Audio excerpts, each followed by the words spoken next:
Bueno, así es. Miren, por otro lado, ha caído bastante bien por lo que veo y parece que estábamos bastante avanzados con eso en el tema de el plan de transporte escolar anunciado el fin de semana por el gobierno. Veo que por un lado la sociedad en sentido general muestra su satisfacción por esta propuesta y lo que más me llama la atención es que veo a los transportistas, particularmente los sindicalistas que han estado diciendo que están preparados para este sistema y que ellos tienen contemplado, esto particularmente lo hace la CNTU, tienen contemplado un proyecto donde se establecería un sistema con 56.000 autobuses para cubrir 23.000 aulas en todo el país. Parece que ellos tienen estudios realizados y la gente de Pérez Figueroa. bueno, es el hermano que es William Pérez Figueroa, que ahora lo dirige, el hermano del fenecido, ¿cómo se llamaba?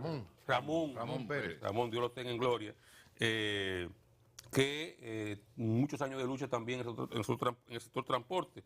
Este es un programa interesante, no sé si el gobierno tiene conocimiento, si lo contempla dentro de su propuesta, la que fue anunciada el fin de semana, pero sería interesante saber qué participación tendrían, que entiendo pudiera ser una participación importante, el sector privado, ya verán, no sindical, porque ellos no son sindicatos, son empresarios. Ese sector privado, ¿qué participación tendría en este modelo que el gobierno está preparando o que ha anunciado que ya entraría en funcionamiento?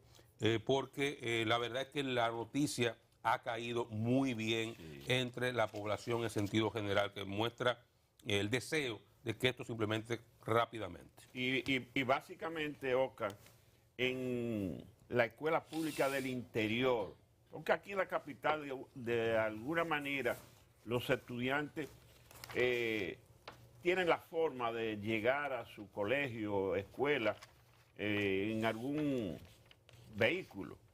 Algunos se van a pie, los que viven muy cerca del plantel, pero en el interior se da el caso de que la gente de la zona rural o interurbana tiene que ir a pie y se ven la fila de los uniformados jóvenes cuando van caminando o regresando a su casa.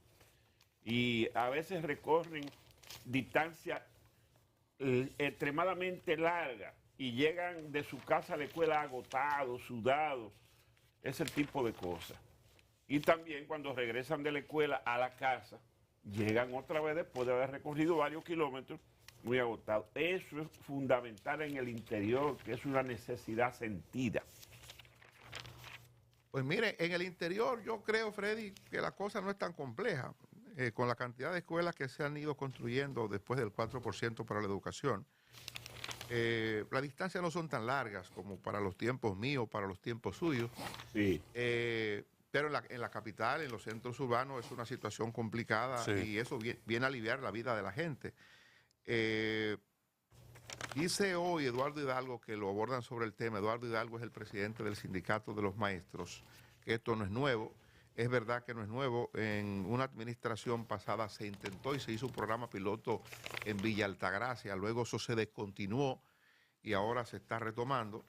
Y creo que es interesante eso a los padres. Ayer hablaba William, que nosotros le entrevistamos desde aquí a las 10:30 de la mañana en el día de ayer, y hablaba sobre un proyecto que ellos habían presentado al gobierno para este tipo de cosas, que establecía, entre otras facilidades, la posibilidad de ponerle, como ocurre en Estados Unidos, en algunos estados, que los autobuses de transporte de los estudiantes tienen hasta sistema de cámaras interior y los padres pueden monitorear cómo llevan sus hijos a la escuela, por dónde va el chico, por dónde va el autobús que lo transporta, pueden observar el comportamiento del personal, el conductor o el ayudante que participan en esta jornada de transporte de estudiantes a diferentes escuelas.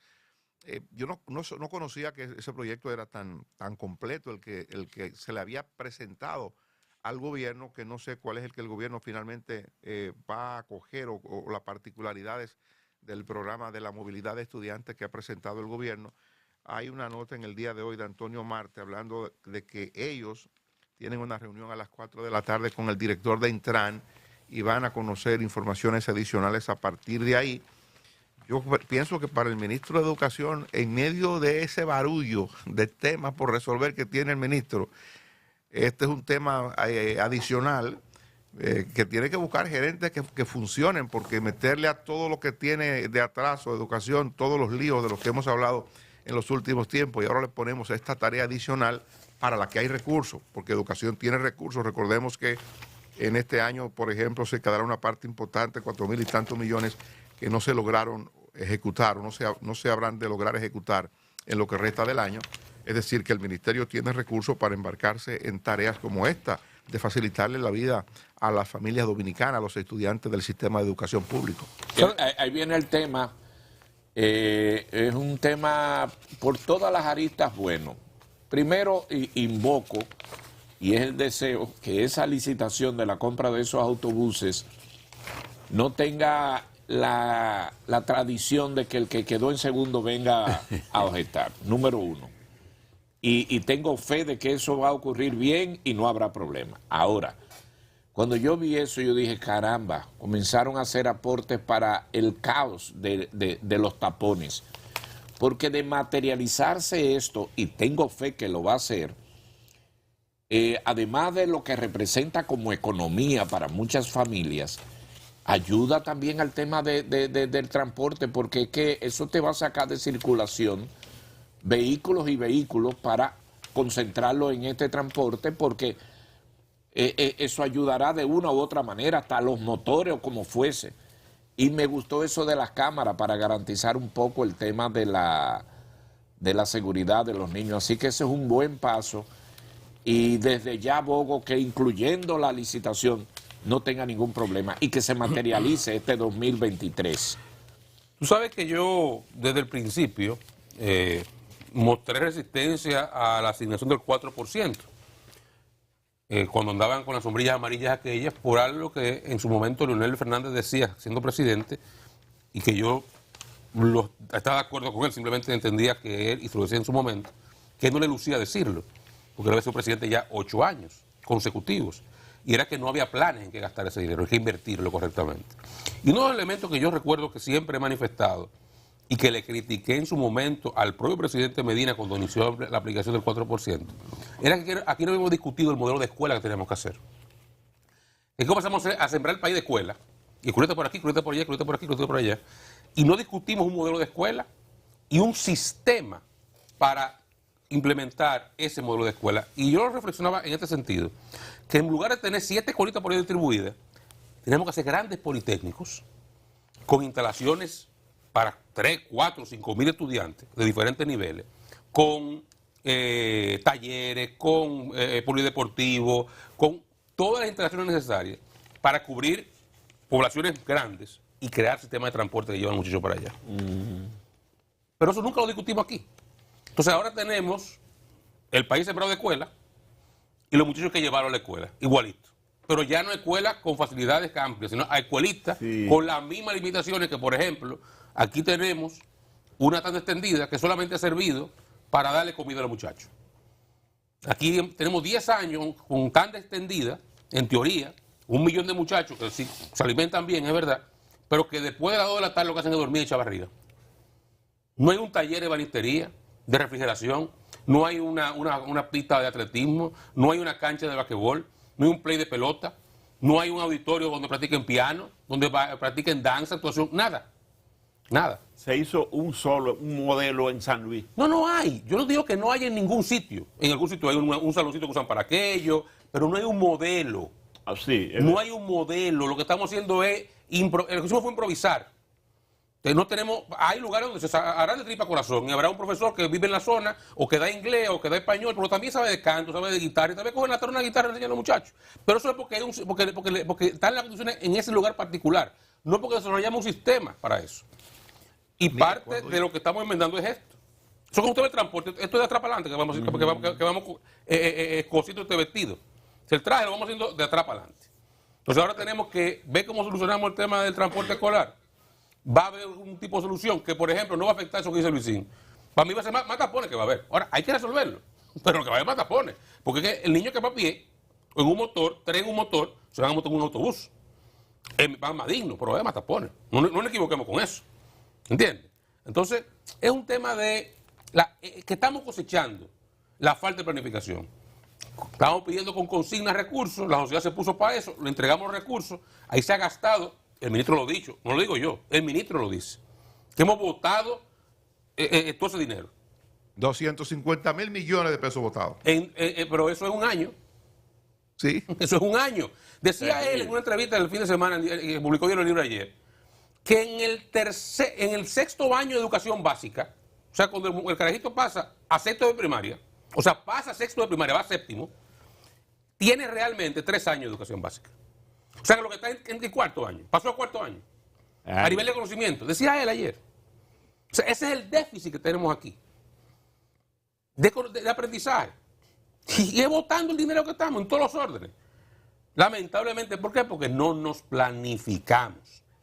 Ahora es un poco lo mismo.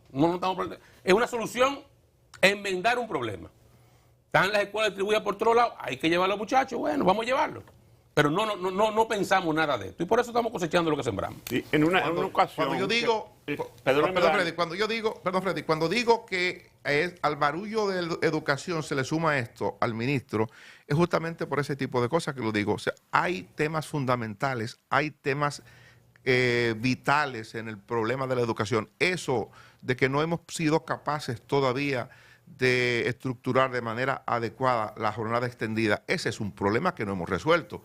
Y eso hace que en algunas escuelas, por ejemplo, se saldrá a la 1, en otras se saldrá a las 4. O sea, hay un esquema distinto donde se ha podido articular el sistema de jornada extendida para que los estudiantes estén hasta las 4 de la tarde. Tiene una modalidad. Eso es lo de la jornada extendida que no le hemos resuelto. Sin resolver, vamos a dar el salto a darle transporte. Bien, vamos a venir, como dice Oscar, de atrás para adelante. Pero no hemos podido resolver, a pesar de que se mandó un proyecto de ley al Congreso para viabilizar la terminación de las escuelas que tenían problemas porque su terminación implicaba un monto mayor al 25% y que tenía que hacerse una licitación nuevamente porque la ley no lo permitía. Se pasó una ley en el Congreso, se acomodó para que eso se terminara. Y las escuelas están ahí sin terminar y nadie sabe cuándo las vamos a terminar. Entonces digo, caramba, tenemos el dinero.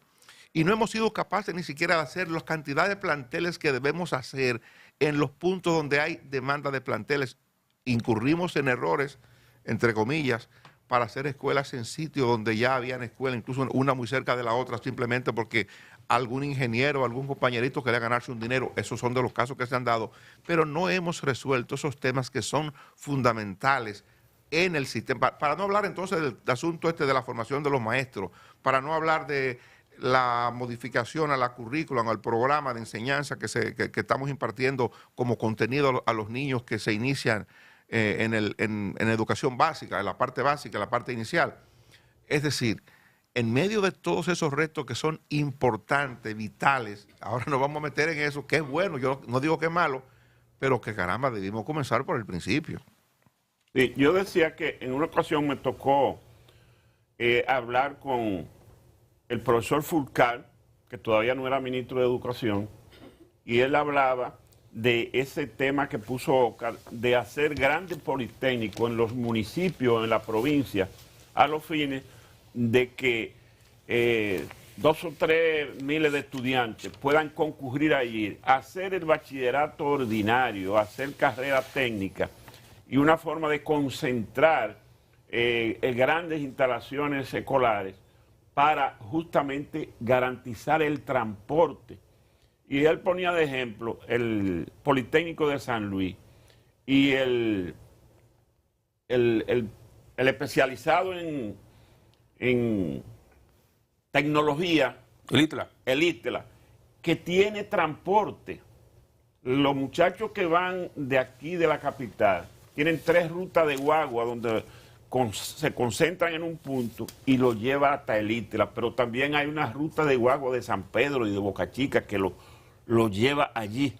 Entonces es el modelo de que hablaba el profesor Fulcar en esa oportunidad, que ellos aspiraban a enriquecer el sistema educativo con ese tipo de politécnico que le iba a dar